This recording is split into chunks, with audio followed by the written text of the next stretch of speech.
seminário, na verdade, como eu sou uma das coordenadoras desse evento, né, junto com o professor Carlos Henrique de Lucas, aqui da Federal do Oeste da Bahia, eu vou conduzir e mediar esse encontro com a professora Nívia. A professora Nívia, hoje, com a sua fala Desigualdade de Mulheres. Professora, doutora e mestra em Teologia pela Faculdade Este, São Leopoldo, Rio Grande do Sul. Membro da Escola Internacional de Filosofia Intercultural, EIFI, Barcelona, Espanha. Participa do grupo de pesquisa Religião, Gênero e Violências, REGEV, professora? Sim, REGEVI. Da REGEVI, da Faculdade Unida de Vitória, Brasil. Grupo de Investigação, Formação, Interculturalidade e Inovação em Educação, UNINI, México. Grupo de Pesquisa de Filosofia Pública, de Teologia Pública, da Pontifícia Universidade Católica, PUC, de Curitiba, isso, Brasil, Paraná. Suas áreas de pesquisa e atuação são feminismo, teologia, filosofia, violência contra as mulheres, educação popular, interculturalidade, ética e direitos humanos. Tem muito mais coisa, professora, só que eu fiz um pequeno resumo. Então... É extenso, é um percurso extenso. Mas eu vou pedir licença, porque tem um artigo seu que eu gosto muito, e tem um trecho que me encanta, e a partir dele eu acho que a apresentação vai ficar mais potente. Da professora, enfermeira e teóloga por vocação, e feminista por opção militante. Acadêmica, política e reflexiva comportam minha biografia. Biografia carregada de dissímiles experiências que agora conto e reconto para reflexão. Família, cidades, escolas, consultórios, hospitais, presídios, igrejas. Cada uma dessas palavras trazendo ressonância no meu corpo e tensionando a ressonância produzida em outros corpos que fizeram parte dessa caminhada. Já quase de 5 décadas, nos diferentes espaços transitados e apropriados por este meu corpo. Corpo de mulher, com tudo o que isso implica, no mundo pensando e estruturado pelo falo e para o falo, no mundo pintocêntrico, aportuguesando o falocentrismo. Corpo de mulher em contínua e eterna luta pela visibilidade. Um pouquinho aqui. Pronto, eu me passou aqui a página, mas eu acho que isso já dá um bom resumo e um pouco de tudo que a professora faz e tem feito. Tá bom?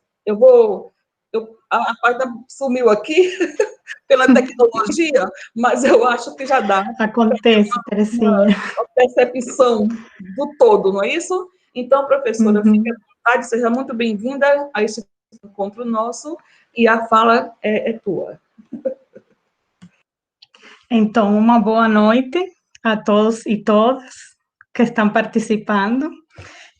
Fica um pouco difícil falar assim, porque eu estou falando para o PowerPoint, não consigo enxergar vocês, não consigo dialogar. E a proposta, então, é que a gente faça, que eu faça essa apresentação a partir dos slides que eu trouxe, e depois, então, eu saio daqui e aí a gente conversa, que eu acho que é a parte mais gostosa.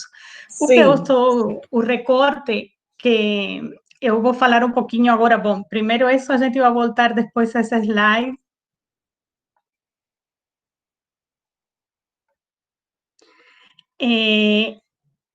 Para falar um pouquinho do lugar, eu estou neste momento agora em Portugal.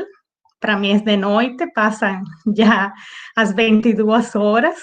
Eu estou fazendo agora um intercâmbio acadêmico E esse intercâmbio acadêmico eu estou fazendo com 2 pessoas, um homem e uma mulher, que transitam pela área da filosofia. O professor doutor Raúl Forné Betancourt, que é dessa Escola Internacional de Filosofia Intercultural, que a professora Teresinha colocou, quando falou um pouquinho do currículo, e a professora filósofa, doutora Amélia Valcárcer. Então, Amélia Valcárcer trabalha muito as questões de feminismo, e recentemente, ano passado, ela lançou o livro Ahora Feminismo, Questões Candentes e Frentes Abertos. E eu vou falar um pouquinho a partir da leitura que eu fiz desse livro nessa minha apresentação. E depois, então, eu conto por quê? Porque eu decidi fazer esse recorte e por que eu decidi trabalhar com ela. Então, eu sou cubana, faz 20 anos que moro no Brasil e desde o mês de fevereiro eu estou aqui em Portugal. E eu sou professora do mestrado em Educação da Universidade Internacional Ibero-Americana, UNINI, que tem sede em México e também em Porto Rico. Então, acho que é bem da modernidade, quando eu fui a fazer o pedido de visto para vir para cá para fazer esse intercâmbio acadêmico, o senhor que estava na embaixada falou, mas é que está todo muito confuso, porque o telefone, o endereço é de Rio Grande do Sul, mas seu trabalho está em México e em Porto Rico. E é toda essa mistura, não? Que a gente vive hoje. E agora, com esta situação da pandemia e do vírus, pois a gente, então, incrementa esses nossos lugares, não? De estar e de fazer. Então, para iniciar, eu vou voltar a esse primeiro slide. Na noite de hoje, a gente vai trabalhar desigualdades e mulheres, essa seria a temática, não? De nossa aula. E eu quis trazer para vocês, no início, 3 pensamentos, 3 frases de 3 feministas que de repente a gente já fez leituras delas, de repente não, mas que eu trouxe como um convite também para a gente guardar, para a gente deixar e também procurar depois de pesquisar um pouquinho mais sobre ela. A primeira, no Teatro da Memória, As Mulheres São uma Leve Sombra, de Michelle Perrault. Todo poder tem a ver com uma genealogia, mas as mulheres fazem-lhes crer que sempre iniciam de zero. Célia Amorós. E a liberdade das mulheres não está planetariamente conseguida. Neste planeta, em muitos sítios, nascer mulher é estar condenada ao inferno diretamente.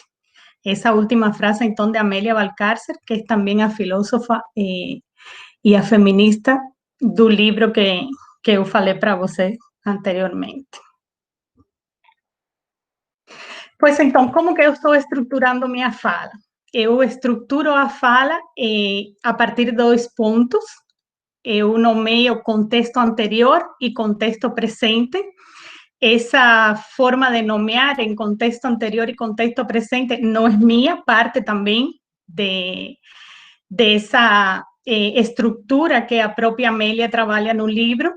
Então, nesse contexto anterior, eu vou trabalhar as mulheres e o feminismo, e como vocês podem olhar aí, eu coloquei O maiúsculo, indicando feminismo em singular, e um S, que indicaria os feminismos, o feminismo em plural. E é um pouco também para trabalhar essas questões, se é feminismo ou se são feminismos. E depois, então, quando a gente fala do contexto presente, trazer um pouquinho a questão das pautas e das agendas, e também aí coloco o S em uma outra cor, destacando, porque também essas pautas e essas agendas são plurais, mas tem pautas e agendas próprias do que seria o feminismo, esse em singular, e aí então eu coloco pautas e agenda contra as desigualdades e trago uma questão do apagamento, colocando o signo de interrogação. Se seria ou não, se é só a gente fala de desigualdade das mulheres, ou agora se está trabalhando também a questão do apagamento. Professora. Então, sim. Desculpa, mas a gente não está vendo os slides. Vamos ver o que... Desculpa lhe interromper. Não, é melhor porque se vocês não estão acompanhando, a gente não faz muita coisa. Vamos a tentar.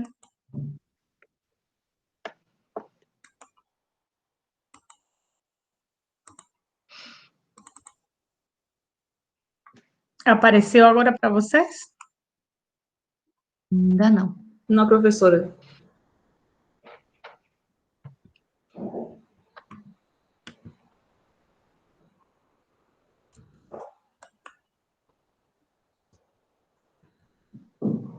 Tá, vamos começar, né?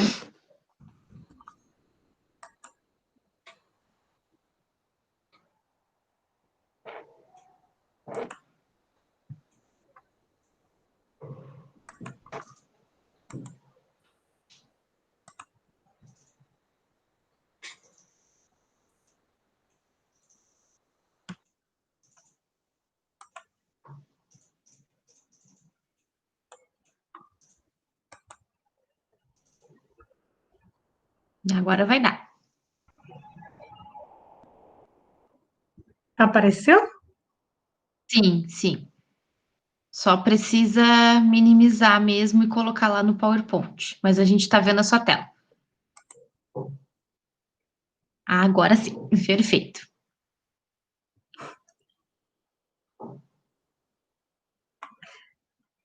Tá, então, para situar de novo, vamos a voltar aí. Então, eu falei que vou seguir a estrutura também, que aparece no livro de Amélia, não? Porque estou trabalhando a partir do livro dela. E, então, vamos a trabalhar nesses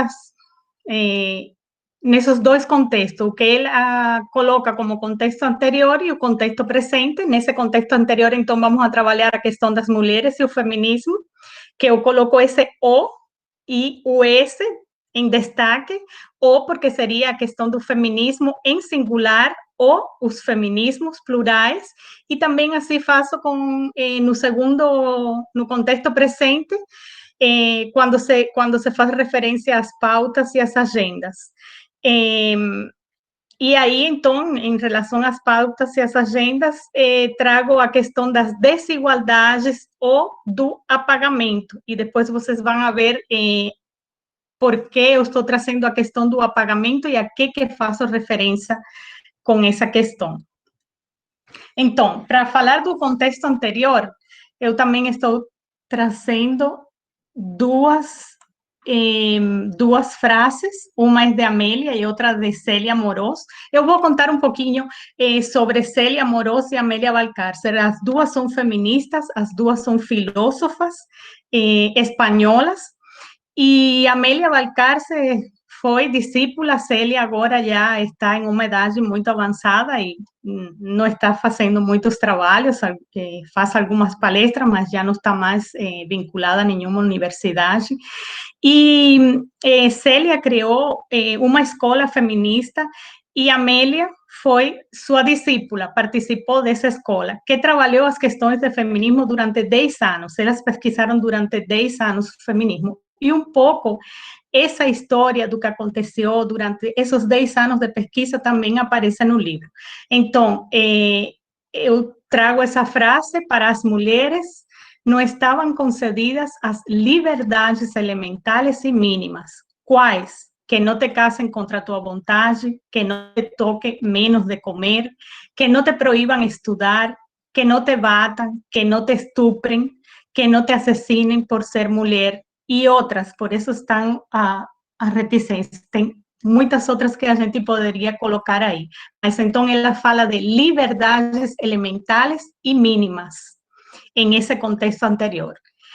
E Célia, então, fala: não passamos da categoria de objetos, não somos consideradas pessoas, nossa vindicação é para que façamos parte do genericamente humano, da autoconsciência da humanidade. Então, Amélia traz o que ela coloca como liberdades elementares e mínimas. E Célia Amorós fala da categoria de objeto, mulheres como objetos, não sujeitos.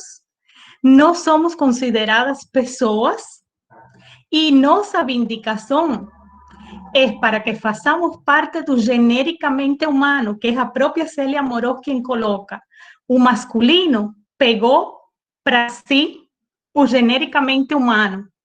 E desse genericamente humano, desterrou, ou não incluiu as mulheres em esse genericamente humano. Então, ela apela a que as mulheres, então, façamos parte também da autoconsciência da humanidade. Isso seria o contexto anterior.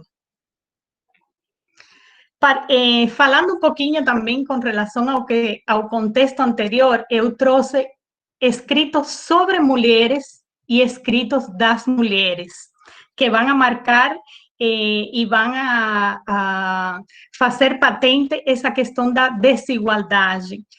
E, ao mesmo tempo que vão a trazer, vão a patentizar essa questão da desigualdade, a gente vai entender por que a gente, como mulheres, está no lugar que está e o tamanho da carga que a gente leva nas nossas costas. Por que é difícil romper com esse contexto anterior que falava a própria Amélia e Célia nas frases que eu li.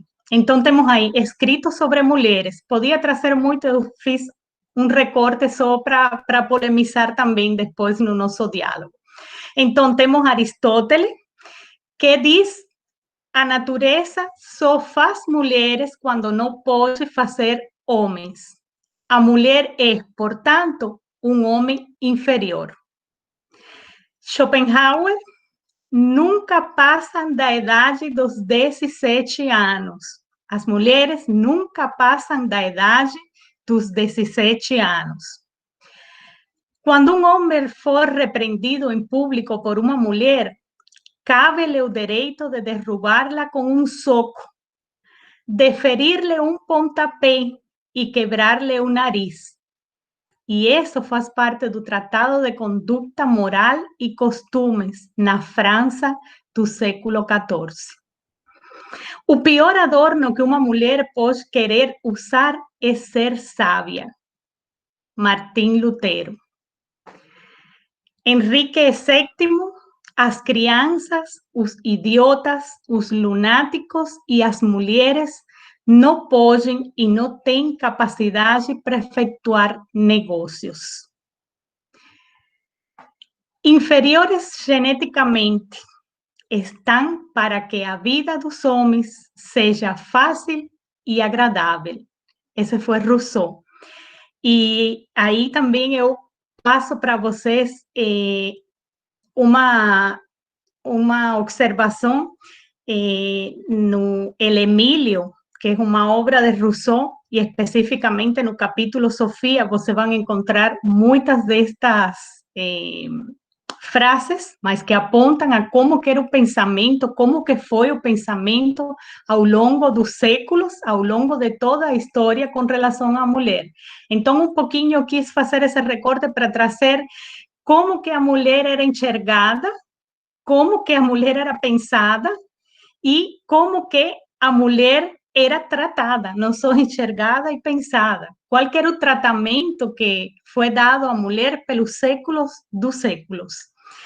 E falar, então, que esse tratamento, lógico, tem todo um peso na questão cultural, na questão social, e que esse peso, de uma maneira direta, vai actuar em nossa formação, na formação de mulheres e homens, ao longo dos séculos também. Então, para fechar esse escrito sobre mulheres, eu quis trazer, então, a Poulain da Barré, de 1673, com seu escrito, seu texto de la igualdad de los sexos. E falar, então, que esse texto, esse escrito, tem uma marca para o feminismo, para as feministas, e que depois a gente, então, vai voltar a ele. E depois, então, eu coloquei escrito das mulheres, e um pouco eu quis trazer esse escrito das mulheres, porque esses escritos se contrapõem, então, a todos esses escritos sobre as mulheres, a todo esse pensamento que permeou por muitos séculos e que até hoje a gente também carrega muito deles.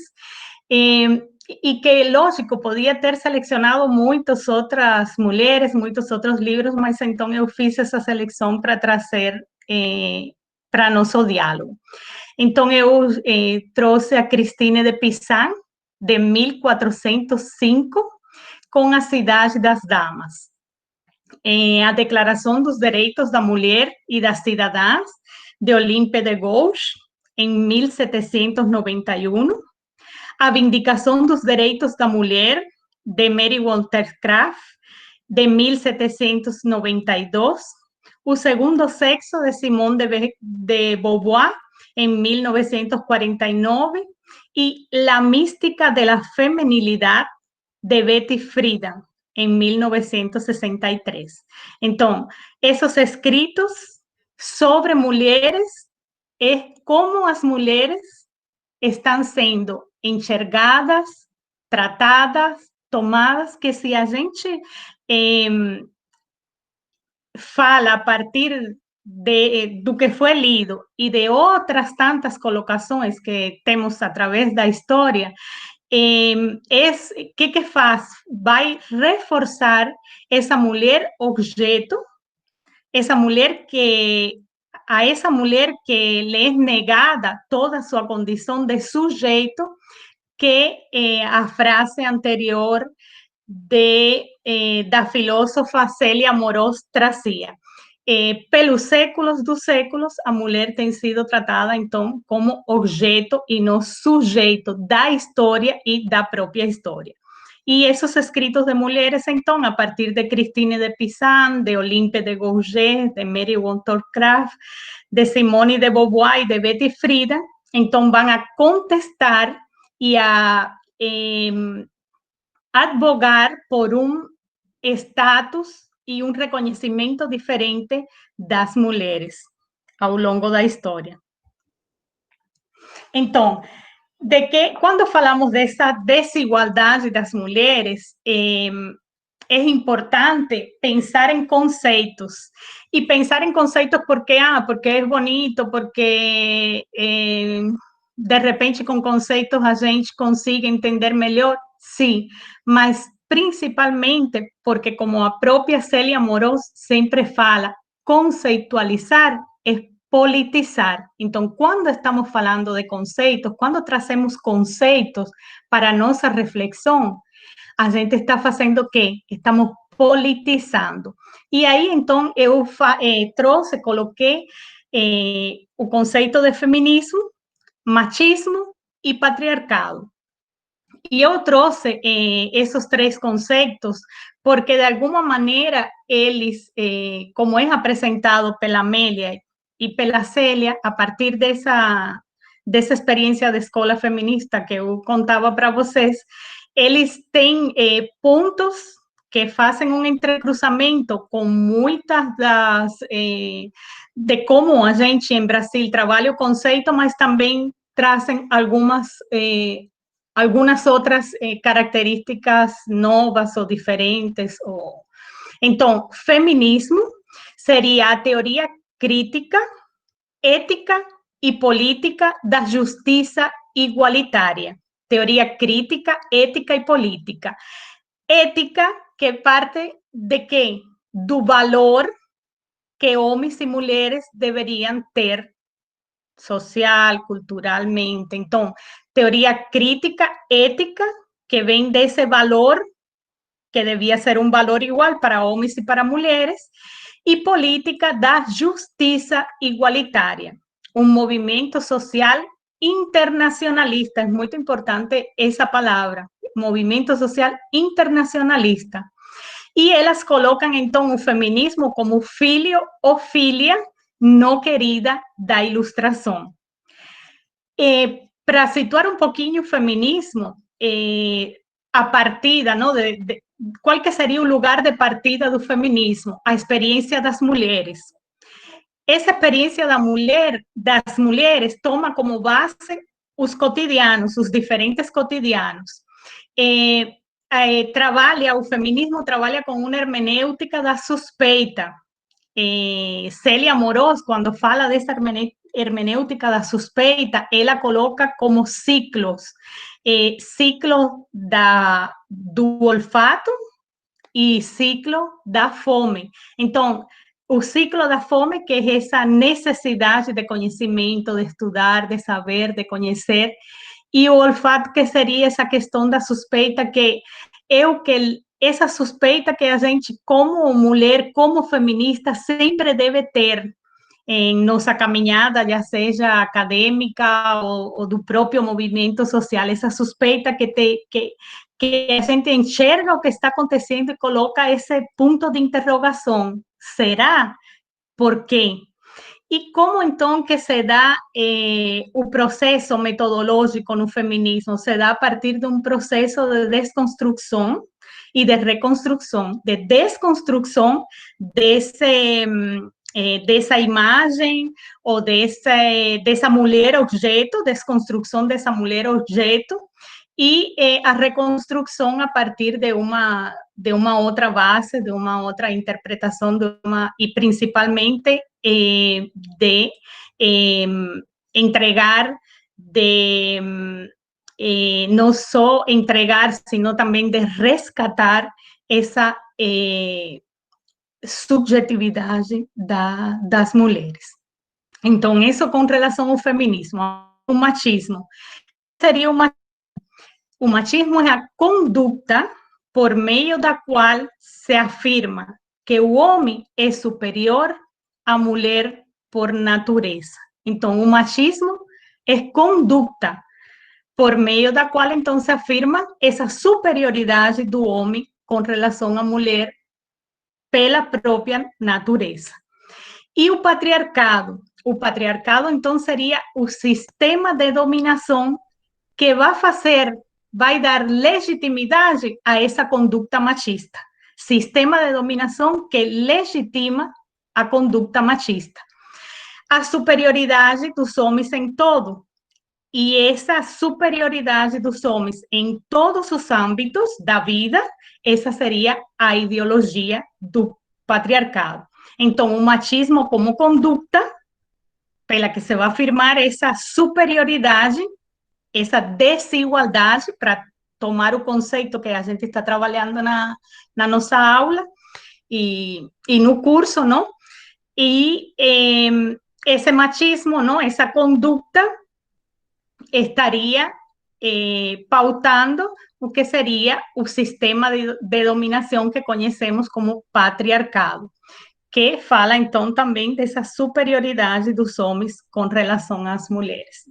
Então, para falar um pouquinho do feminismo, a partir desse recorte, não, que Amélia traz no seu livro. Amélia fala do feminismo com 3 séculos de existência, e que esses 3 séculos de existência, a gente não pode pensar neles como algo fechado. Para estudar, para entender, se faz uma classificação, que é o que a gente conhece como ondas, e que também é muito discutível, porque tem feministas em Brasil que já falam de uma 4ª, de uma 5ª onda, em Latinoamérica também é uma categorização, ou uma esquematização que é bem diversa, a partir do referencial teórico que a gente faça uso, mas então eu estou trabalhando a partir do proposto por Amélia, e e ela então trabalha o feminismo com mais de 300 anos, e é muito importante que esse feminismo e essas ondas do feminismo, ela coloca uma estrutura que vai sempre a existir dentro do feminismo, que seria uma teoria explicativa, que essa teoria seria como um cânon, uma agenda, e essa agenda são as vindicações universais para a igualdade das mulheres, e que essa agenda também luta, aboga, quer a transformação social. Um movimento, e esse movimento seria a vanguarda política, e essa vanguarda é a que dá cumprimento também à agenda, e um conjunto de ações que Amélia situa essas ações ou fala dessas ações como sobrevindas e não pretendidas. O que significa sobrevindas e não pretendidas para ela? É que esse conjunto de ações vai estar dado pelos próprios cotidianos. Quando falamos que o chão, não, a base do feminismo, que fala da experiência das mulheres, tem o cotidiano como embasamento, como lugar, é a partir desses diferentes contextos que esse cotidiano, então, vai trazer essas ações que seriam as sobrevindas, porque não podem estar agendadas com antecipação, vão acontecendo como o próprio, para colocar um exemplo desse conjunto de ações, sobrevinda e não pretendida, seria o próprio movimento que em Brasil teve a partir da chamada Ele Não. Ele não responde a um momento histórico específico, e um momento histórico específico em um contexto determinado. Ele não era em Argentina ou não era em Panamá, tinha um contexto determinado e um cotidiano específico que estávamos vivenciando em Brasil quando a gente, então, fez parte, não, desse movimento. Então, feminismo com mais de 3 séculos de existência, e isso é muito importante quando a gente também lembra daquela primeira frase no primeiro slide com relação à questão da memória, a importância dessa memória histórica. A gente não veio, não caiu de repente, a gente tem séculos de história, e séculos de história que permitiram que o feminismo fosse uma teoria. Uma teoria também não é simplesmente falar, agora isso é uma teoria. Não, uma teoria tem que estar validada dentro da academia. Então, o feminismo, com esse histórico, tem como pressupostos básicos uma teoria, uma agenda, um movimento e um conjunto de ações. Esses quatro itens formariam o que a gente pode chamar o eixo central do feminismo. Agora, as ondas do feminismo, como eu falei, é a partir da conceitualização da própria Amélia. A primeira onda, elas, da escola feminista, colocam desde o iluminismo, com embasamento cartesianista, e aí também eu coloquei, não surge do além, porque tem toda essa história de séculos, não? Até a Revolução Francesa. Então, essa primeira onda vem desde o iluminismo e vai até a Revolução Francesa. E qual que é a agenda dessa primeira onda? Bom, nessa primeira onda, você vai trazer para a polêmica a posição de submissão e obediência das mulheres, advogando por liberdade para o matrimônio e permissão para aprender certos saberes. Então, tem a polemização da posição de submissão e obediência. Essa submissão e obediência se trabalhava mais a partir do próprio casamento. Estavam falando abogavam pela liberdade das mulheres dentro do matrimônio, dentro do casamento. E a permissão para aprender certos saberes que estavam sendo negados, não, às mulheres. Aí, então, ela traz a questão do ornato e da distração, e ela sempre vai falando assim, que toda agenda, para cumprir essa agenda, a gente sempre, como mulheres, como movimento feminista, a gente sempre vai ter que ter uma negociação. Com quem? Com esse poder. Vai ter que fazer parte dessa relação de poder e a gente sempre vai ter que ter uma negociação para poder implementar a agenda. Então, por isso, ela coloca atrás essa questão do ornato e da distração, porque então elas justificavam como que para as mulheres que ficavam em casa precisava ter acesso a certos saberes para que a vida delas não ficasse tão monótona, e aí também puxam para toda a questão das doenças que vinham, não, dessa monotonia. Então, a primeira onda, desde o iluminismo até a Revolução Francesa. A segunda onda, elas colocam desde a sufragista até Simone de Beauvoir. Sufragistas e a Simone de Beauvoir. E essa agenda, então, feminista, luta por quê? O que está trazendo essa nova agenda? A luta pelos direitos civis, direitos educativos e direitos políticos. E elas demarcam, então, essa segunda onda da Declaração de Sêneca Falls, em 1848, a Declaração dos Direitos Humanos, em 1948. Seria mais ou menos uns 100 anos.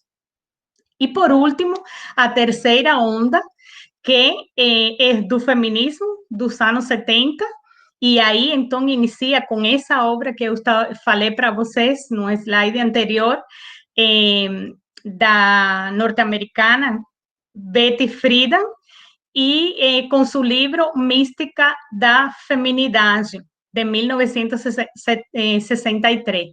E elas falam que essa onda, então, chega até nossos dias. Elas não têm quarta, nem quinta, nem sexta onda. Elas falam só dessas 3 ondas. E a agenda, então, desse feminismo da terceira onda seria completar os direitos civis e, especificamente, trabalhar com os direitos sexuais e reprodutivos. Então, por isso, elas não consideram uma quarta onda. Tem feministas de outros lugares do mundo que falam de uma quarta onda a partir do movimento Me Too, mas estas feministas, filósofas feministas espanholas de esta escola, colocam a terceira onda a partir dessa agenda dos direitos civis e especificamente dos direitos sexuais e reprodutivos, que, como a gente sabe, ainda a gente não é uma conquista, não vamos a falar no mundo. Na maioria dos países, os direitos sexuais e reprodutivos, então, ainda representam uma luta, não representam uma conquista. Então, para fechar um pouquinho aqui, saber que esses 3 séculos de feminismo, de caminhada feminista, estão aí para dar a certeza, a segurança de que a gente não nasceu ontem, que a gente tem uma história e que a gente tem uma memória que não é só essa que eu estou trazendo a partir do livro, não? E a partir do recorte de Amélia, nós sabemos também, desde nosso contexto latino-americano, que temos muita história também e muita memória para ser resgatada, ainda da que já foi resgatada, mas ainda tem muita para resgatar, e que a periodização, as ondas, que tem também feministas que estão falando que isso não é importante, ou que melhor deixar essa questão das ondas e a gente procurar fazer outro jeito de história feminista, mas que no caso delas e da escola, não, que elas participam, dão como algo muito importante fazer essa divisão, essa periodização por ondas, porque são as agendas, justo as agendas, a que vão a fazer essa demarcação. Então, por aí, fecharíamos esse contexto anterior. Agora, eu vou trazer algumas coisas para polemizar, para falar mais no diálogo depois que a gente vai ter. Então, direitos sexuais. Falamos que essa terceira onda, que estamos na terceira onda porque não fechou, e que são esses direitos sexuais e reprodutivos, elas estão trazendo o resgate do sexo, e não que se trabalhe como gênero, não que se fale como gênero e não que se pense como gênero, e sim sexo. E elas falam que o fato de ter apartado, de ter deixado o conceito, a categoria e a questão mesma do sexo, e ter implementado com tanta força a questão do gênero, trouxe ainda mais a desigualdade das mulheres. Então, elas colocam que, para entender a normativa de qualquer sociedade, a divisão normativa, temos que pensar na categoria sexo. Então, nós trabalhamos muito em Brasil gênero, raça, etnia. E esta feminista, esta escola de feminismo, apela para trazer de novo a categoria sexo, quando a gente vai fazer análises a partir de categorias, que se trabalhe sexo, raça, etnia e outras mais, que não se faça a substituição. E então fala, e é o sexo quem informa que é o que alguém pode ou não fazer. Não é o gênero, é o sexo. O que vai falar, o que vai informar, que é o que alguém pode ou não pode fazer nas diferentes culturas, na sociedade. Onde pode ser feito. O mundo que lhe foi concedido ao nascer. Esta desigualdade que o mundo traz para homens e para mulheres se dá a partir do sexo, não do gênero. E elas colocam, então, que o sexo constitui o limite do mundo para a maior parte dos sujeitos. Eu coloquei sujeitas porque nós também falamos, não, a partir das mulheres como sujeitas da história. Então, o sexo que vai constituir esse limite do mundo para a maior parte dos sujeitos. Então, o que seria gênero para elas? Gênero é a categoria de análise. A categoria de análise que vai permitir enxergar como se dá essa construção cultural e social. Um pouco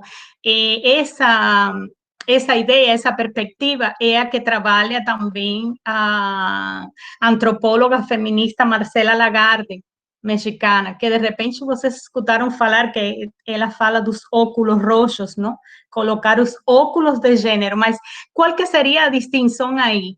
Que gênero se trabalha como categoria de análise. O que é o gênero? Uma categoria que vai permitir enxergar o que acontece com a construção social e cultural, e a partir dessa construção social e cultural, quais são então os lugares, essa pergunta que está colocada, quais que seriam então os lugares que a gente ocupa por ter um sexo ou outro sexo. E chegando então ao contexto presente, depois vai ter um slide que vai trazer dados, e eu vou deixar ele para o final, porque eu vou fazer a leitura aqui, eu vou sair do PowerPoint. E esses dados, então, que são dados a partir desde 2017 até 2019, vão a dar também para a gente elementos, não, para nosso debate. Então, o contexto presente, eu trago de novo a frase de Amélia, mas colocando ela no presente. Para as mulheres, não estão concedidas as liberdades elementares e mínimas. Quais seriam essas liberdades elementares e mínimas? que não te casem contra a tua vontade, que não te toquem menos de comer, que não te proíbam estudar, que não te batam, que não te estuprem e que não te assassinem pelo fato de ser mulher. Então, eu quis colocar de novo essa frase, por quê? Porque foi a frase que marcou o contexto anterior e é a frase que marca o contexto presente. Então, com toda a nossa luta, toda a nossa história de luta, ainda as liberdades elementares e mínimas estão para ser conquistadas.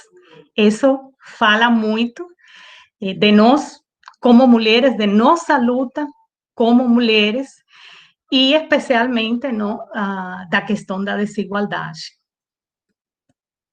Aqui eu trouxe algumas imagens para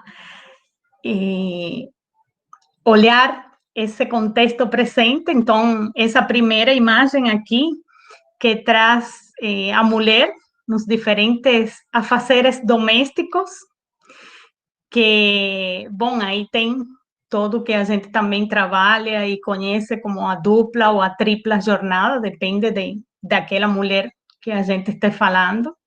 E essa imagem aqui, que apareceu nas redes faz pouco tempo, é específica para o Brasil, e que coloca, então, a justiça, o STF, com esse prototipo e com essa fala aí, garotão, procurando a justiça bem safada, que também dá para a gente pensar muita coisa, desde o próprio feminismo e a questão da desigualdade. Olhem o STF, pensem quem que faz parte do STF e olhem a imagem, então. E por último, eu quis trazer, então, essa notícia, que saiu também nas redes sociais, foi de setembro de 2019, eu quis deixar aqui, então, o título, Madre, seria mãe, finalmente tem uma menina, depois de ter 10 varões. E a própria reportagem fala, essa mãe definitivamente não ia ficar rendida até ter sua menina. Então, essas duas frases que fazem parte, não, do título e do que vai trazer o artigo, contrastam muito com essa imagem que vocês podem olhar aí, 10 varões, todos vestidos iguais, como todos uniformizados.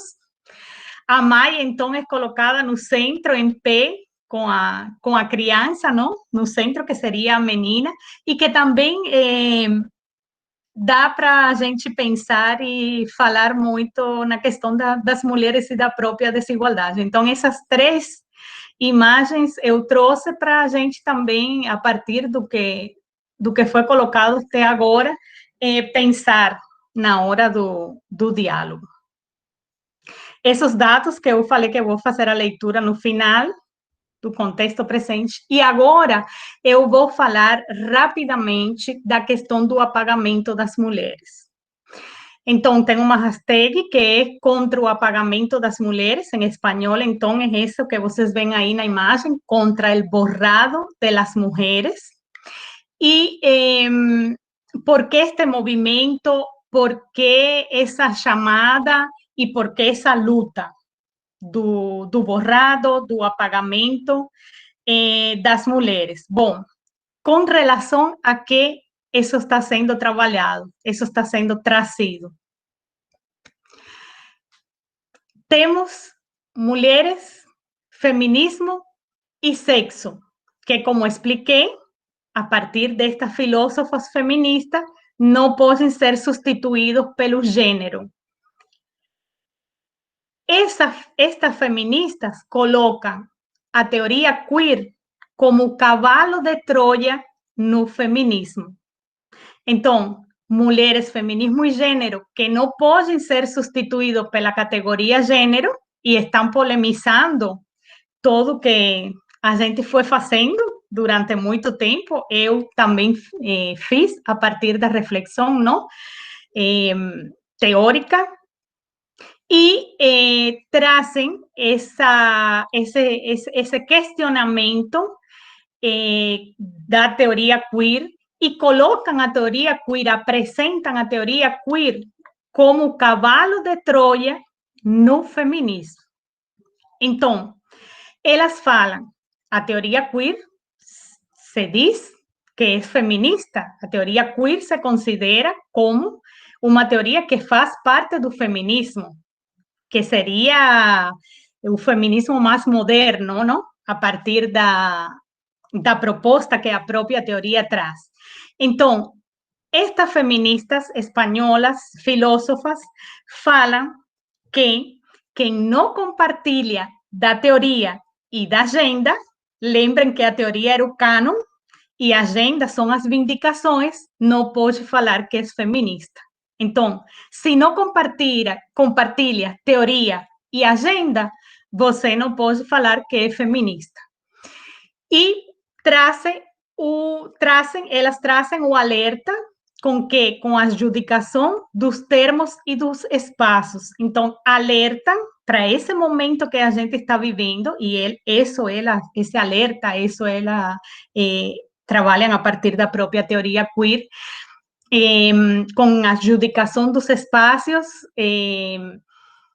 com a regulação da prostituição, que aqui, nesse contexto de Espanha, no contexto europeu, está com muita força e que também é uma das bandeiras do próprio movimento, da própria teoria queer, a regulação da prostituição e com as barrigas de aluguel. Então, especificamente, tem sua base nessas duas chamadas, da regulação da prostituição e das barrigas de aluguel, e do que elas falam de adjudicação dos termos, que seria termos, conceitos, o próprio feminismo e os espaços. Uma adjudicação que vem que a gente podia falar da usurpação dos termos e dos espaços do feminismo.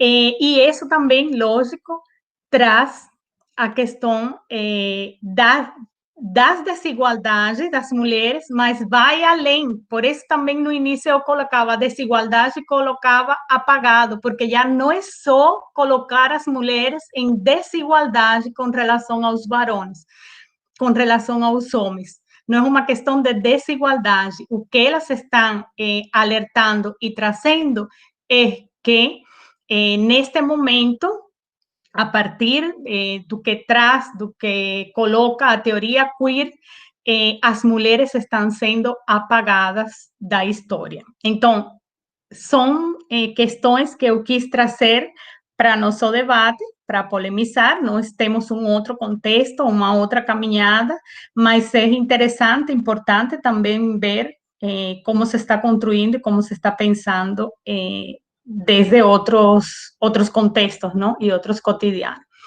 E para finalizar, então, eu coloquei esse é o livro de Amélia, Ahora Feminismo, Cuestiones Candentes y Frentes Abiertos, e traz, de alguma maneira, este recorte que eu fiz foi a partir dos capítulos dela, e com relação à teoria queer e esse borrado das mulheres, então,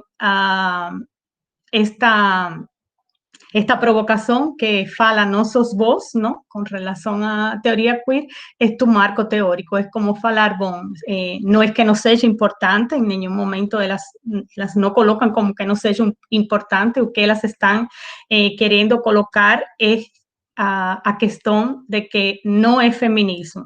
O que a teoria queer traz como proposta não é feminismo, e usar essa denominação de feministas não estaria certa. Então, essa é a provocação. E eu trouxe porque a gente está falando, então, da questão das desigualdades das mulheres, e elas, então, estão apontando para uma questão que é muito maior que a desigualdade, que é o apagamento, não? Das mulheres como...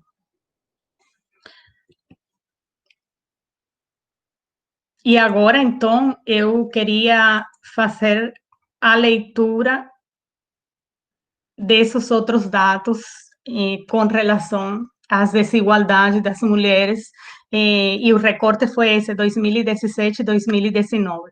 Cerca de 3 bilhões de mulheres e meninas vivem em países onde o estupro dentro do casamento não é criminalizado de forma explícita.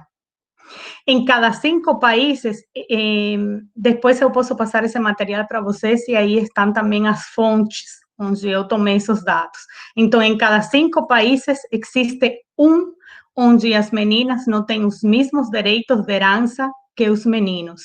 Em 19 estados, as mulheres são legalmente obrigadas a obedecer a seus maridos. Mulheres continuam realizando 3 vezes mais cuidados não remunerados, como trabalho doméstico, com relação aos homens. Mulheres representam 43% da mão de obra rural.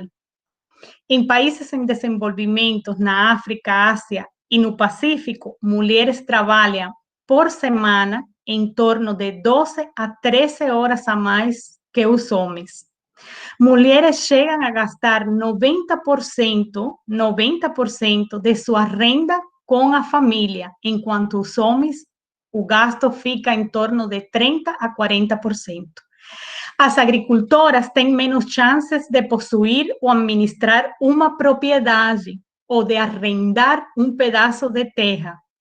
Quando têm acesso à terra, as propriedades adquiridas são frequentemente de qualidade inferior ou de tamanho reduzido.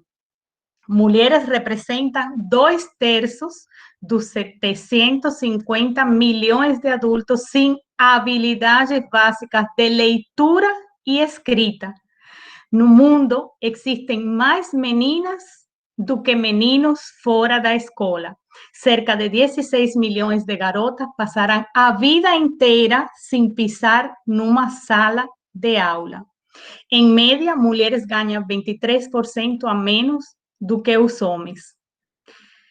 Em todo o mundo, 35% das mulheres já sofreram, em algum momento das suas vidas, violência física ou sexual por um parceiro íntimo, ou violência sexual por um agressor que não era seu parceiro.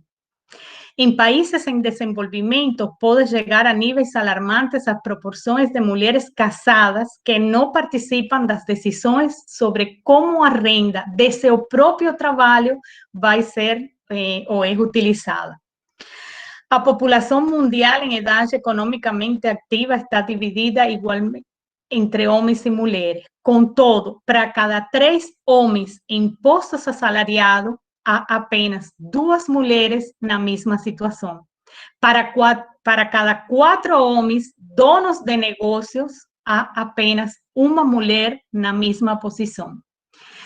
Em 70 países, ou quase 1/3 de todos os países com parlamentos, as mulheres ocupam menos do 15% das cadeiras da Câmara do Legislativo, seja a Câmara Baixa ou a Câmara Única, no caso de países em que há 2 organismos em diferentes posições hierárquicas.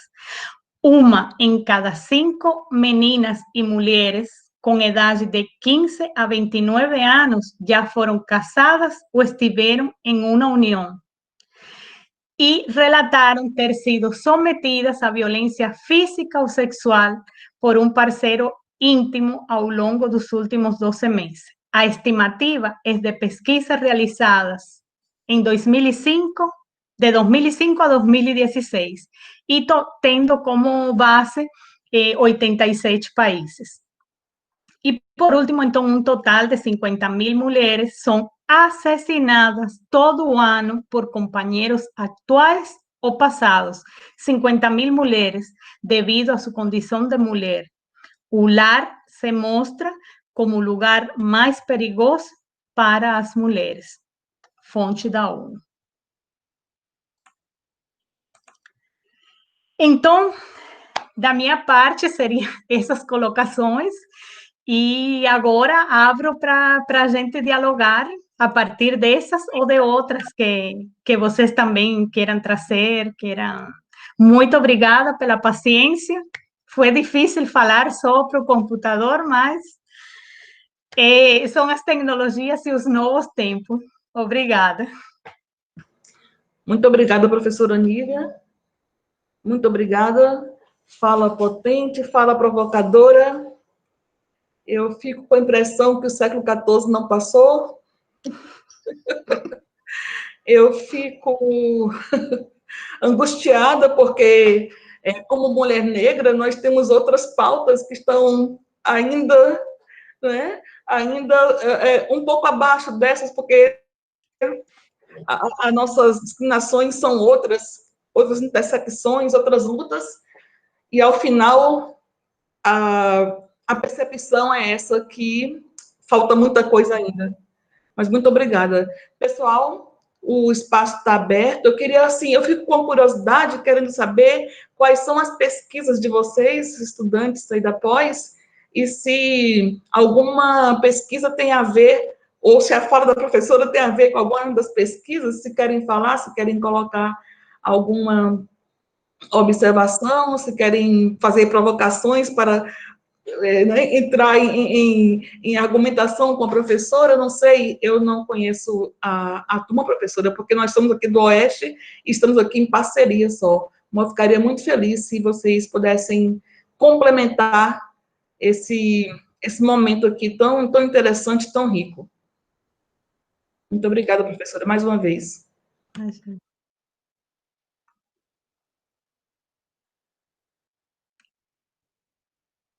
Kathleen, Nívia, sempre brilhante.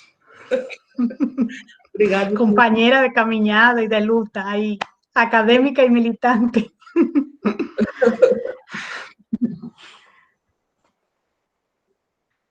Enquanto o pessoal está aquecendo ali, se preparando, eu fiquei curiosa com a hermenêutica da dúvida. Da suspeita. Eu queria ouvir um pouquinho mais, professora, se possível.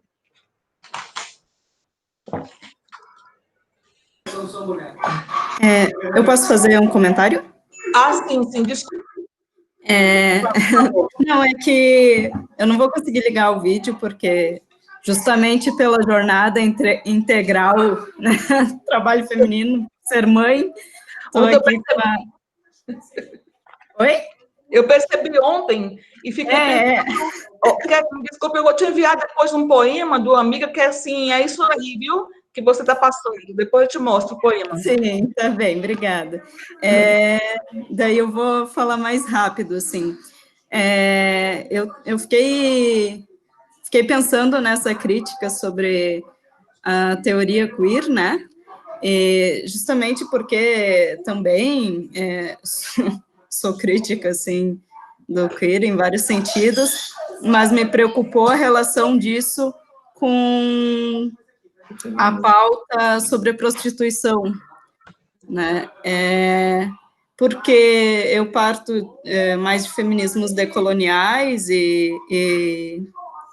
embora também de uma perspectiva marxista, né, que vai orientar algumas dessas intelectuais, mas fiquei pensando nisso, assim, se invisibilizar, né, se ignorar as pautas das mulheres trabalhadoras sexuais, e já pensei por esse lado de, como eu poderia dizer, de que a regulação não seria um caminho, né? Então, me preocupa isso, assim, porque elas estão pensando também a partir do trabalho, né? Então, se negar isso também não é uma forma de invisibilizar, né? Justamente porque estamos falando de mulheres majoritariamente pobres e negras, né? Então, tem uma feminista aqui de Porto Alegre, inclusive, a Monique Prada, né, que escreveu o livro Puta Feminista, que mudou muito, assim, a minha forma de pensar sobre isso, e outras coisas nessa ideia de invisibilidade, foi justamente o que a Terezinha comentou ali, né, sobre as mulheres negras, e de pensar sobre as mulheres indígenas também, né, tu comentou agora, Nívia, sobre feminicídio. Eu estou estudando feminicídio agora, né, no doutorado, e, sim, majoritariamente são perpetrados por ex-parceiros, por parceiros, né? Então, tanto quanto a rua, o lar também não é seguro, né, para nós mulheres. Então, então, eu penso assim no que a Rita Segato vai falar, no que a Beth Lozano vai falar, de também a gente visibilizar essas outras formas de feminicídio que vem acontecendo na América Latina, né? Os feminicídios ocorridos nas ruas, em zonas de fronteira, com padrões de sequestro, estupro, de um crime cruento, assim, né? Com muito sangue, com muito ódio, embora estes estejam diretamente ligados ao que acontece dentro de casa também. E daí eu fico pensando nisso tudo, nessa intersecção com a raça, com a classe, em como tudo isso se produz junto, né? E para que a gente também não acabe invisibilizando essas outras coisas, e porque esses outros crimes, né, pensando na própria Maria Lugones, né, que faleceu ontem, se não me engano, né, vai dizer que está nessa zona oculta, né, de um sistema de gênero, justamente que vão acabar visibilizando a violência que está na zona clara da violência, né, que vai alcançar todas as mulheres. Então, só fiquei pensando nessas coisas, assim, justamente pelo termo ali da invisibilidade. E eu acho que era isso. Obrigada. Mais uma coisa que eu queria comentar sobre o patriarcado e o machismo ali, né? Também, justamente pela influência dos decoloniais, eu acho importante a gente pensar na interseccionalidade também nesses termos, né? Como os dividendos patriarcais também não são distribuídos igualmente entre os homens, né? Como a modernidade, o capitalismo, o patriarcado rompeu laços de solidariedade entre os homens colonizados e as mulheres colonizadas, né? Marcando racialmente também, como o próprio conceito de machismo na América Latina se produziu numa relação imperialista entre os Estados Unidos e o México.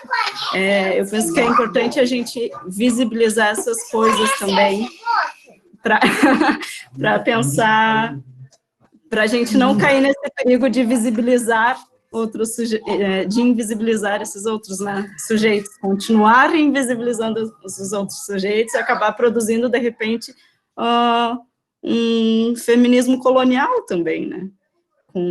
De matriz colonial. Acho que é isso. Obrigada.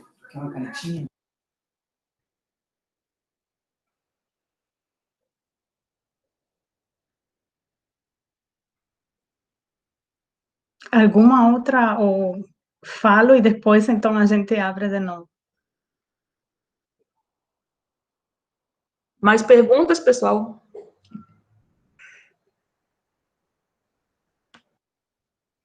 Então, acho que vou começar a falar e depois, então, surgem outras perguntas, outras colocações para nosso diálogo. Então, eu vou primeiro para a questão da hermenêutica da suspeita. Quando o conhecimento é construído, a gente está construindo. Então, quando a gente vai fazer uma fala, a gente faz um recorte e fala a partir desse recorte, não? Lógico que esse recorte, para um tempo determinado, a gente tem que fazer escolhas de que vai apresentar e que fica fora dessa apresentação, não fora de nossos referenciais ou de nossa própria prática teórica, acadêmica ou de movimentos também.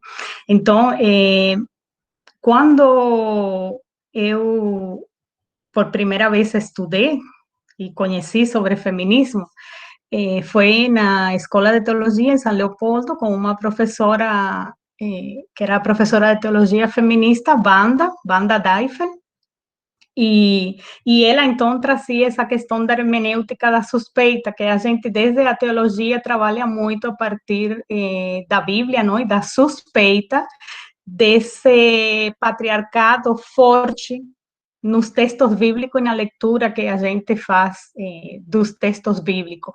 E com essa metodologia que eu falei da desconstrução e a reconstrução, desde a Bíblia e a própria teologia, então se faz uma leitura diferente desses textos, e mais que uma leitura diferente, a gente vai com a suspeita de, será isso que está aqui? Por que que está isso aqui?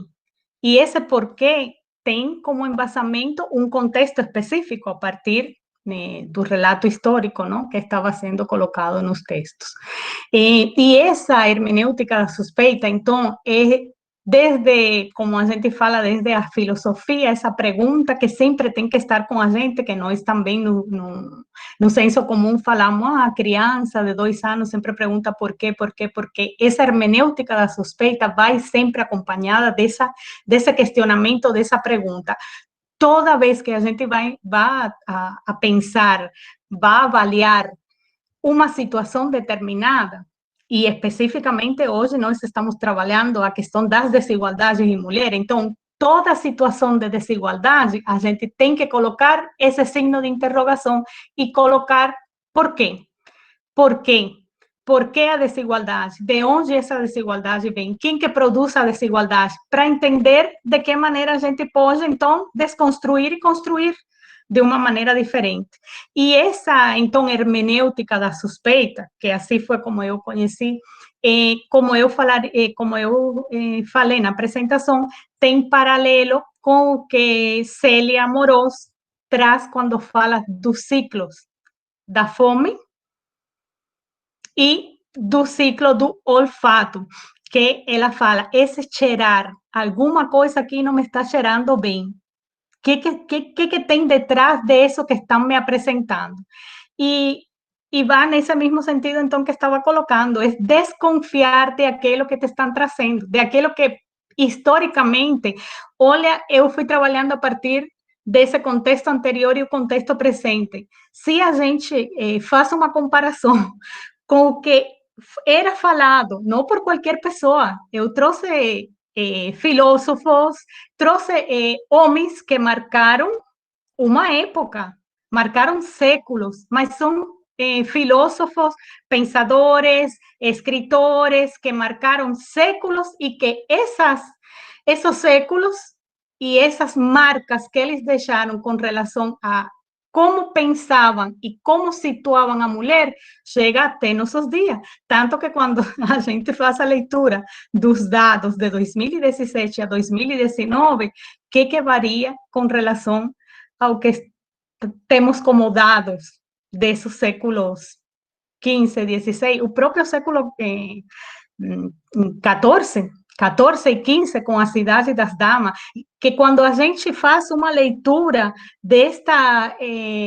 estas obras que eu trouxe como referência, quando a gente faz as leituras, são do século XVII, são do século XVIII, e a gente fala, é tão atual o que estou lendo que parece que foi de ontem, mas é justo nessa atualidade, colocando entre aspas, que está o desespero, que está a tristeza, porque a gente tem feito muito, sim, temos muitas conquistas. De fato, esse ordenamento ou esse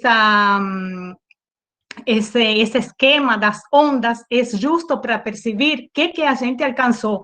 Direitos civis, direitos educacionais, direitos políticos, tem logros, tem alcances, tem agendas fechadas em um período determinado, mas ainda o básico, como falava Amélia, as liberdades mínimas continuam aí presentes. E aí eu pego essa questão das liberdades mínimas para falar, então, dessa segunda questão com relação à teoria queer, como ela se apresenta, não? Como esse cavalo de Troia que entrou no feminismo, e especificamente trazer a questão da prostituição da legalização da prostituição, que está sendo um tema de muito debate aqui em Europa, mas que também é muito debatido em Argentina, não de agora, já faz uns 4 ou 5 anos que isso é um debate forte em Argentina também, pela questão da legalização, por tudo que a colega nossa colocou, como que é entendido, mas aí eu trago de novo a questão da construção coletiva do conhecimento. Isto não é uma coisa, estamos falando de 3 séculos ou mais de feminismo, então isso não é algo que a gente vai resolver de hoje para amanhã, e que aí eu puxo para o poeta espanhol Antonio Machado: caminante não há caminho, se hace caminho al andar. Então a gente vai fazendo o caminho à medida que a gente vai caminhando, vamos fazendo o caminho. E é essa questão de entender os porquês. Agora, qual que é a justificativa para se opor rotundamente desde o feminismo à legalização da prostituição, que prostituição traz também a trata e o tráfico de mulheres. E tem também a questão da pornografia. Então, por que o feminismo faz oposição a essa regulamentação ou regularização do que algumas pessoas chamam de regulamentação da prostituição? Porque se a gente fala que é preciso para dar trabalho para alguém, a gente está indo contra justo a questão da dignidade e dos direitos. A gente não pode regularizar uma escravidão. Então, isso é o que se fala desde o feminismo, desde esse feminismo que eu estou trazendo na noite de hoje. Essa é a compreensão que se tem.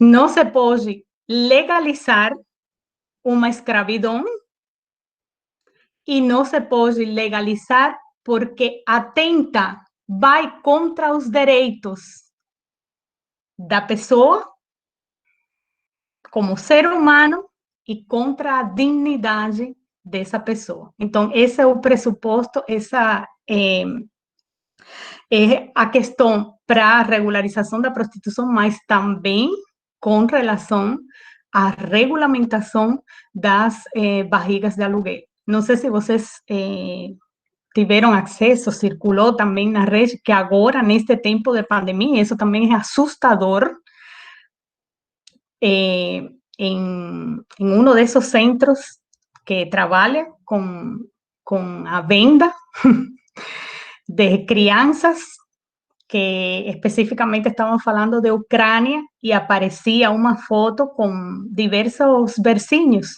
e diversos nenecinhos. Então, esses bebês que estavam aí, pelo fato da pandemia,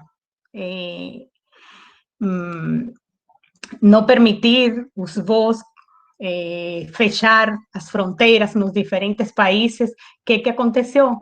Que aquelas crianças, esses bebês que estavam nos bercinhos, não têm mãe, porque foram gerados em barrigas de aluguel, e não tinham compradores, porque pelo fato de estar totalmente isolados pela pandemia, não tinha ninguém que comprasse. Então, esses bebês estavam sem estar no mundo, não tinham laço com ninguém. E aí, de novo, então, pensamos em que é o ser humano, onde que está a dignidade do ser humano. E, de novo, a gente vai olhar para esses bebês como quê? Como um objeto, como um produto. E aí, vamos a colocar, então, todas essas coisas que estávamos falando também com relação às mulheres. Então, essa questão de regularização das barrigas de aluguel e da regularização da prostituição passam pela questão dos direitos e da dignidade dos seres humanos, das pessoas. Isso seria o que eu tenho para colocar a partir do que foi posto para o diálogo. Então, obrigada, professora. Decidem. Posso comentar? Essa questão da prostituição, eu pesquisei há algum tempo sobre, e parei a minha pesquisa por não conseguir me posicionar e ficar nesse conflito de deve regularizar, deve não regularizar, e não me senti em lugar de falar isso, então encerrei, né? E uma coisa que eu sempre caía é que a questão das mulheres que se prostituem tem uma grande maioria de mulheres que são mulheres trans, né? Que acabam não encontrando espaço no mercado de trabalho e acabam recorrendo a isso, né? E o que fazer com isso, né? E quando a gente escuta elas falando, né? E eu sempre penso nisso, a mesma questão em relação às mulheres negras, né? Quando a gente escuta as mulheres negras falando, elas entendem sobre o lugar delas, né? Como que eu vou me posicionar, né? Então, isso eu fico me questionando muito, assim, né? Porque, bom, a prostituição dizem, assim, no senso comum, a profissão mais antiga que existe, né? Então, ela nunca foi, enfim, ela não vai deixar de existir, né? E, enfim, é sempre uma questão, assim, muito, sei lá se tem resposta, né? E em relação eu queria também fazer uma pergunta, em relação às ondas ali do feminismo, eu também, o que eu tenho de estudo também, um pouco assim, né, também essa classificação, e sempre quando eu retomo isso, eu penso, por que também a gente não pensa numa classificação das ondas a partir de uma visão latino-americana, né? Há pouco tempo eu li um livro da professora Amelinha, que é Feminismos no Brasil, acho que se eu não me engano o nome, e o movimento de mulheres no Brasil, né, ele é incrível, ele começa pelas mulheres periféricas, por luta por creche, e assim, é algo que eu nunca tinha ouvido falar, né, e a gente tem sempre a início as ondas, as sufragistas, mas as sufragistas estavam lutando pelo direito ao voto, mas as mulheres negras estavam lutando pelo direito de serem consideradas humanas, né, então eu acho que a gente tem que pensar e cada vez mais pensar nas mulheres, não é porque eu sou mulher, eu ocupo um espaço que é abaixo na sociedade, mas uma mulher negra, uma mulher trans vai ocupar um espaço abaixo de mim, e eu acho que a gente tem que sempre compreender a partir de que as mulheres negras, por exemplo, usando, para mim conseguir me expressar melhor, né? Eu acho que quando a gente tem uma visão do feminismo a partir das mulheres negras, a gente também é incluída, sabe? Porque todas nós somos incluídas. Fica nesse sentido, assim. Aí, não sei se me fiz entender. Sim. Tá bom, então é isso. Com relação voltando à questão da prostituição, é um tema que está colocado no agora, que a gente está fazendo toda uma reflexão, mas eu volto à questão da humanidade e a prostituição como escravidão. Escravidão. A gente pode fazer muitas pesquisas. Tem escravidão na prostituição.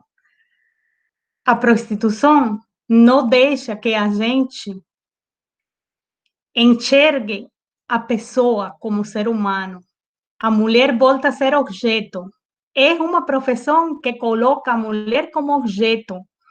E eu não tenho tempo, porque, bom, é importante. Entre no site de pornografia. Entrem no site de pornografia e olhem o que acontece, como que as mulheres são apresentadas na pornografia. O que fazem com as mulheres e com o corpo da mulher na pornografia e na própria prostituição, mesmo que são coisas diferentes, não estou colocando como iguais. Mas o que se faz é a objetificação desse ser humano. Então, se o feminismo vai lutar pelo reconhecimento das mulheres como sujeito e não objetos da história. O feminismo não pode estar a favor da prostituição e de regulamentar uma coisa que tem como justificativa, precisam trabalhar. Não, tem que ter um Estado, tem que ter um governo que ofereça outros estados, outras formas para essas pessoas poder ser cidadãs na sociedade em que estão. A gente não pode tomar como justificativa, precisam trabalhar e precisam comer. Não. Isso que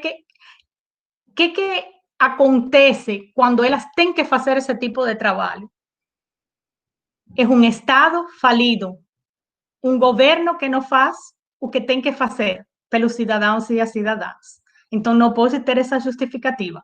É uma compreensão. Eu estou trazendo uma compreensão. Com relação às ondas e ao que você está colocando, eu também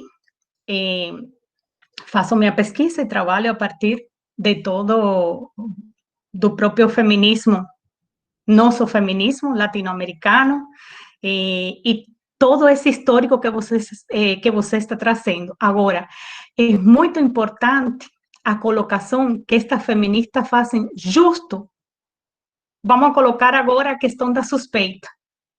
De onde que a gente vem? Iniciamos em Brasil, iniciamos em Cuba, iniciamos em Espanha. A gente fala dessa questão da colonização, decolonizar. Iniciamos em Espanha do século XX. O que elas estão querendo trazer com essa periodização é falar que a gente não caiu ontem, não chegamos aqui na história. E tudo que a gente está falando, por que a gente está hoje estudando? Porque foi agenda, foi pauta, agenda é pauta, foi agenda de feministas de séculos passados. Isso a gente não pode, sejam brancas, amarelas, azuis, a gente não pode obviar. Porque a gente está na escola como mulheres, esse direito para nós estava negado, nós não podíamos. É mais, quando a gente foi para as universidades, que foi conquista, nada foi presente para as mulheres, todo foi luta e conquista. Então, quando foi conquista ir às universidades, a gente saía com o diploma e não tinha lugar para trabalhar. Nenhuma universidade aceitava mulheres, por isso que a gente vê no início do século XX, como abrem centros de pesquisa e as mulheres trabalhando. Por quê? Porque não tinham espaço na academia, não existia.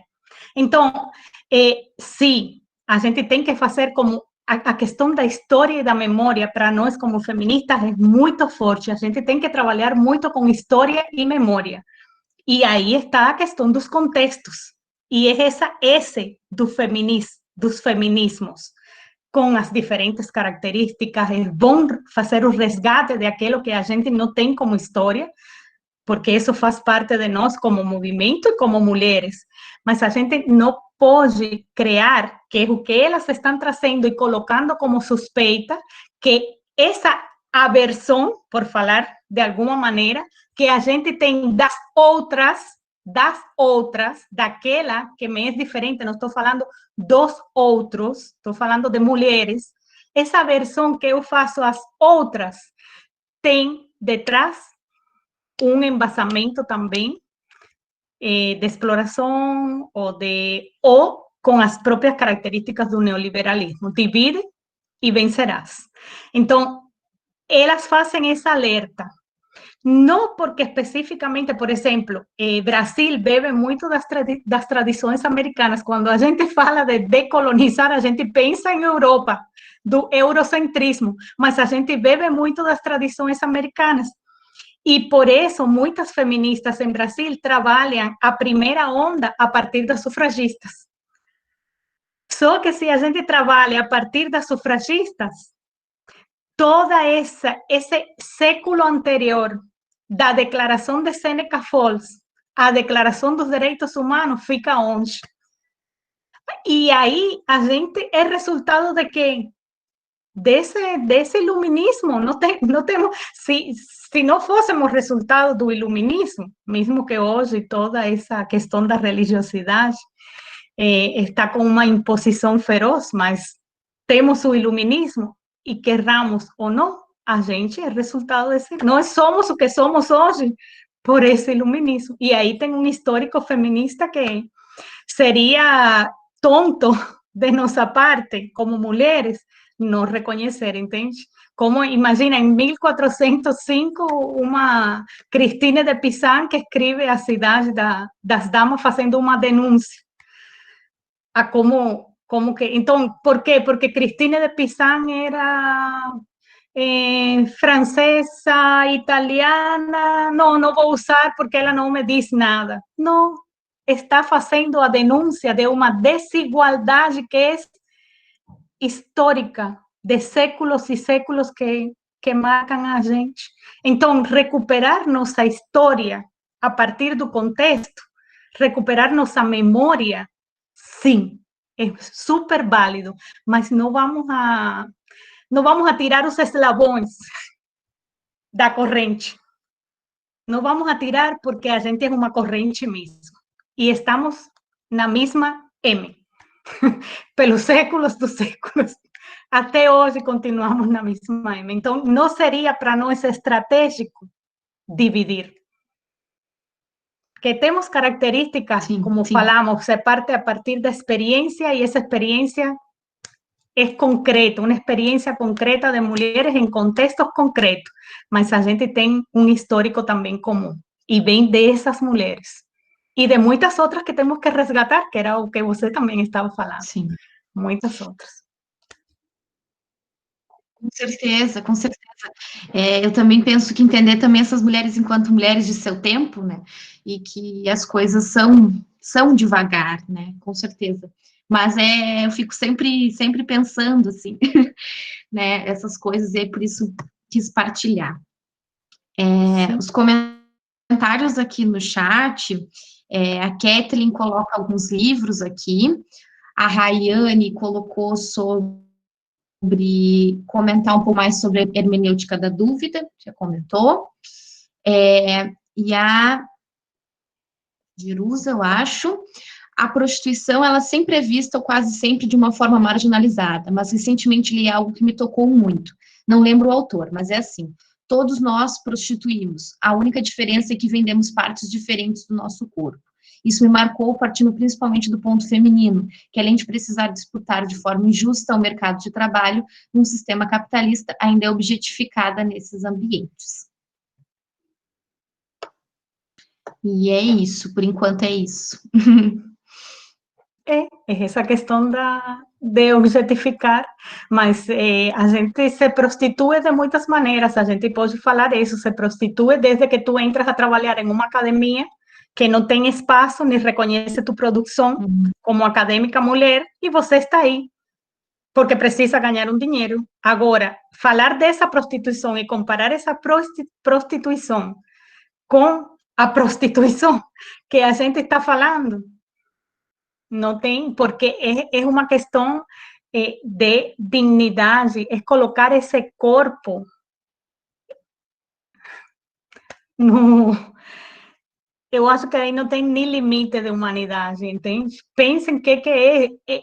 Quando a gente pensa em uma questão assim, prostituição como abstrato, quando a gente escuta e fala, porque eu escutei falas, eu participei de encontros em que tem um sindicato das trabalhadoras do sexo de Argentina, participaram no encontro, no 14 encontro feminista no ano 2018, que se celebrou em Montevideo, em Uruguai, e elas estavam trazendo suas razões. Agora, nós que estamos também na academia, temos outras questões para colocar, para tensionar o que está acontecendo aí. Isso é também como se fala, tipo, uma questão de tradição, de apego à tradição. Não. Aí a gente vai entrar em Todo passa pela questão dos direitos e a dignidade do ser humano. Não tem conversa, é dignidade e tratar a pessoa como ser humano que é, entende? Não tirar essa questão de objetificar e de fazer com essa pessoa, tirar totalmente ela de dignidade. Vou pensar que nem tu que eu desisti da pesquisa, porque não dava, assim, mas acabava que essa era uma outra questão, né? E o sindicato, aqui no Brasil mesmo, acho que tem uma frente forte que começou com a Gabriela Leite Garcia, que ela tem um livro chamado Filha, Mãe, Avó e Puta. E ela relata, assim, o quanto ela é prazerosa, essa profissão para ela. Então, isso é muito... É como se a cabeça da gente fizesse assim... É muito difícil. Não, é que a gente tem no Brasil também a história de Bruna, que foi filme. Agora, vamos para as estatísticas. Sim. Quantas mulheres prostituídas são Bruna? A gente não pode pensar a prostituição a partir de Bruna.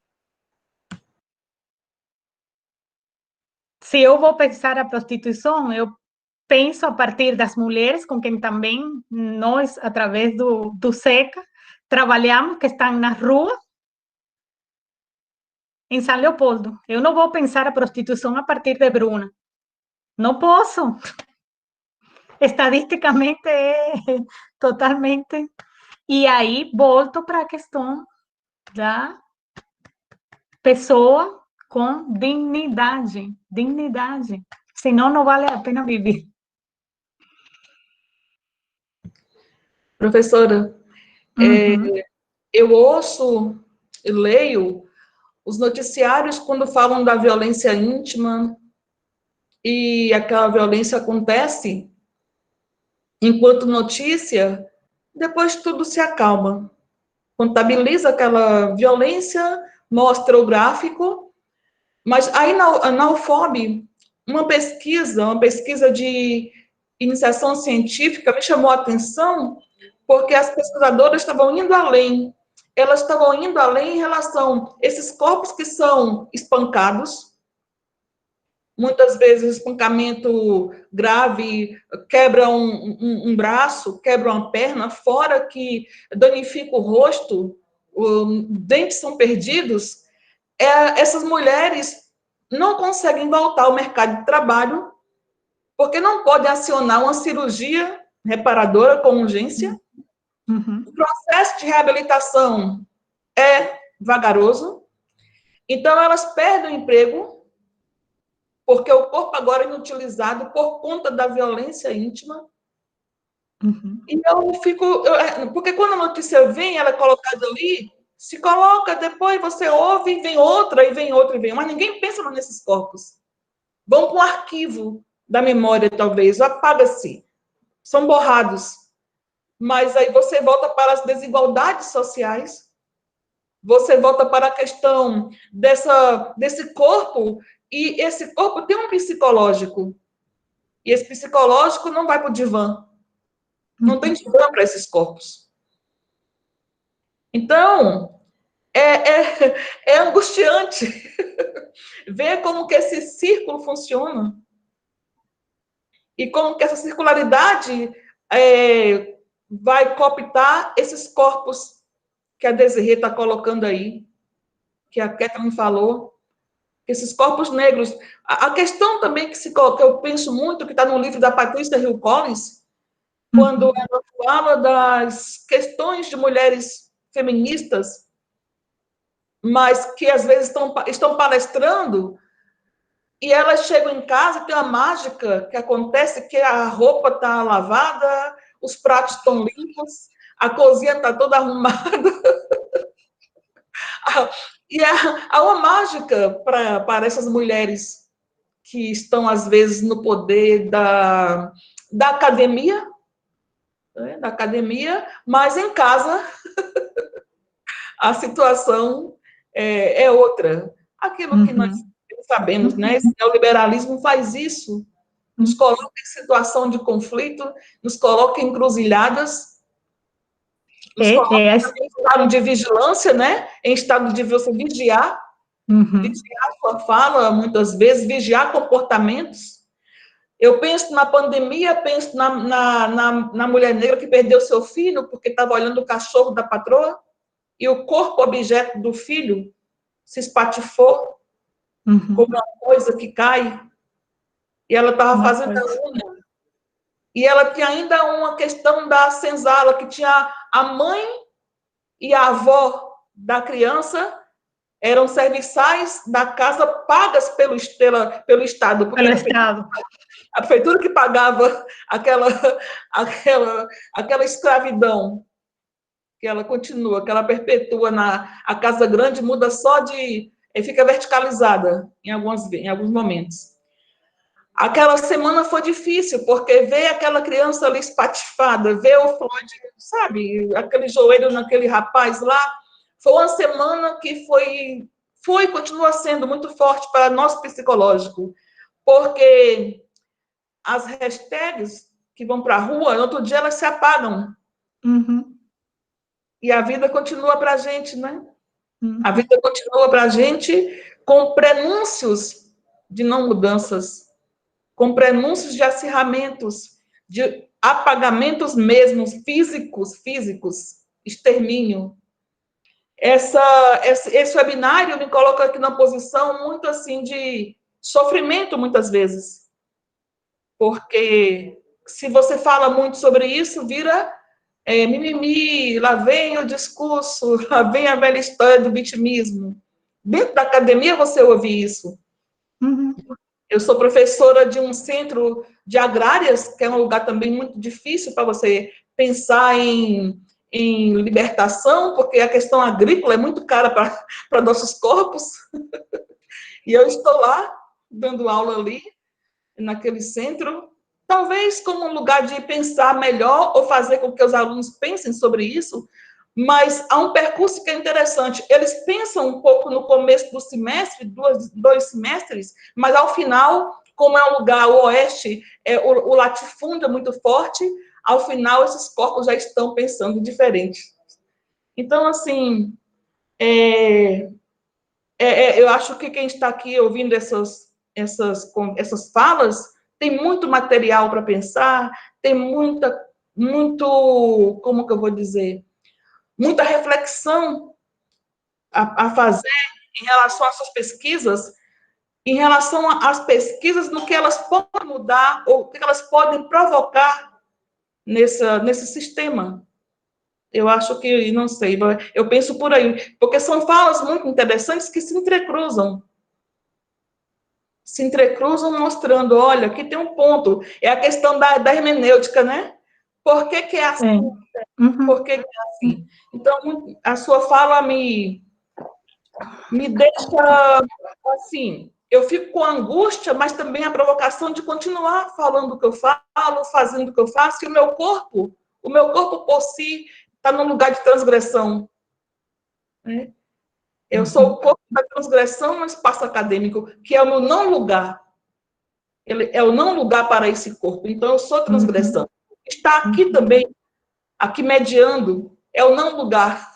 Então, é isso. Obrigada, professora. Muito obrigada mesmo. Chegamos ao finalzinho. Gimina, o que também impacta na imagem da criança espatifada no chão é que a mãe desesperada não larga a guia dos cães. Sim, não larga a guia dos cães. Sim. Kathleen pode ajudar bastante porque ela é especialista em Hannah Arendt. Mas os tempos que a gente está vivendo são tempos de uma banalização total da violência, uma banalização total da morte. E isso está dado justo pelo próprio neoliberalismo. Neoliberalismo que tem a máxima de mais mercado, menos Estado. Menos Estado, que significa menos políticas públicas, menos segurança para o povo, e mais mercado, que significa que cosificar, objetificar as pessoas. Então, somos peças de uma grande engrenagem. Morreu, não importa, vai que já tem outra aqui para ser substituída. Então, essa também é uma das fortes denúncias que o feminismo faz, não? Do sistema, que também por séculos tem feito essa desigualdade com relação a homens e mulheres, mas que de maneira gritante, forte, está permeando nossas sociedades nos dias atuais. E em Brasil, então, com esse governo, a gente teria mais uma semana de fala e de análise.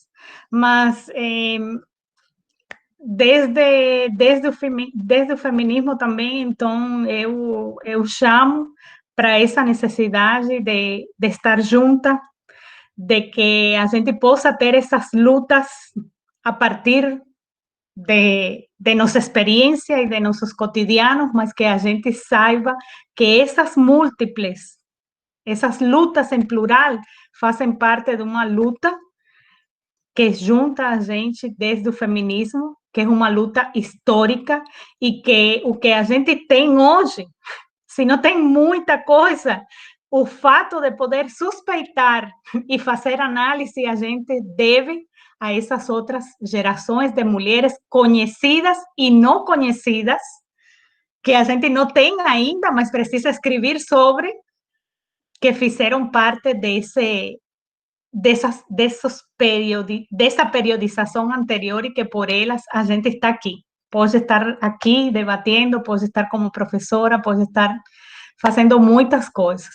E a gente tem que continuar a luta, tem que continuar lutando pela gente e semeando para as que vêm aí depois de nós. Com certeza. Essa é a provocação maior. Gente, chegamos ao final, né, Desirê? Aqui já é meia-noite, hein? Acho quase que meia-noite. Imagina! Hoje eu acho que não vou poder dormir assim tão rápido. Desirê, você está falando do poema, né? Olha, esse poema foi uma conversa que eu tive com uma colega lá do centro, que é a Elmara Maciel, e nisso está aí, é uma aluna desse centro nosso lá, sobre a mão da mulher que escreve. Nós conversávamos, né? Nossa, eu estou lendo o material, mas eu tenho que ler o material e vou escrevendo enquanto eu tenho que fazer algo em casa, né? Uma comida a fazer, enxuga a mão no avental e vem uma ideia e você coloca lá. Quem sabe como que isso funciona? Quem tem filho sabe como que isso funciona, a hora que você pode escrever, essa hora que é roubada. Então, a Elmara foi para casa e ela fez o poema. Eu não sei se ela publicou numa revista, eu não sei se vou encontrar, mas se não, vou ficar devendo a vocês e mando. É A Mão da Mulher que Escreve. Se encontrar depois, pode nos mandar na próxima aula. Vou encontrar, vai ser uma obrigação minha. A Mão da Mulher que Escreve. Eu anotei aqui. É tudo isso aí. Nós temos muitas mulheres aqui que sabem do que eu estou falando, né, professora?